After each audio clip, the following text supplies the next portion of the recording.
Welcome to Zero Booze Lovely Views, where I'm learning to swap hangovers for horizons. Today I'll be in Marlow Bottom, exploring the Buddhist Stupas and then finishing off my walk at Rebellion Brewery. We parked up just where Ragman's Lane meets Marlow Bottom Road. There's a couple of parking spaces there and also places on nearby roads. We started by walking along the footpath. You have a field to your right and woodland onto the left. There must have been some kind of monster trail going on, as we spotted a couple of monsters in the tree en route. After about 10 minutes, you'll eventually hit a bridle path which leads you to the beginning of the Buddhist Stupa trail. These stupas were created in the early 1980s by Tina Scholes and her husband after a trip to Tibet. Both of them were artists and they built their own version of the Buddhist shrines in the wood near their home. There's a total of 9 stupas.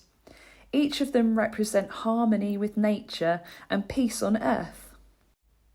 The Tibetan prayer flags are beautifully colourful and are made to blow in the wind and spread goodwill. The colours celebrate the elements of earth, wind, fire and water. The tragedy of this place is that Tina was brutally murdered in 2016. It's just so heartbreaking that a woman who promoted peace died in such a brutal way.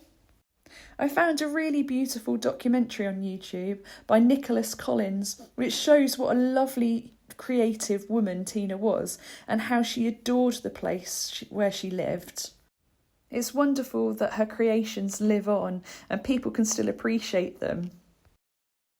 On today's walk I took the Corona Cero, and again what I really appreciate about this drink is it's legitimately a non-alcoholic beverage. It's 0%, so it's got to get extra points for that.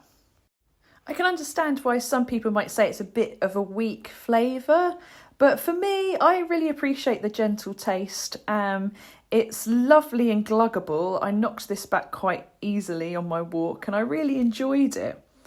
I think this one would be really refreshing in the summer, especially if you add some lime, which it suggests on the can. All in all, it's just a really non-offensive, friendly flavour, and I'll definitely be buying it again, especially as it's so low in calories. How pretty was the can? Well, I really appreciate the gold foil on this, and the typeface looks very medieval and banquety. I really like the symbols of the crown and the griffins. I think it gives that nice majestic feel about it.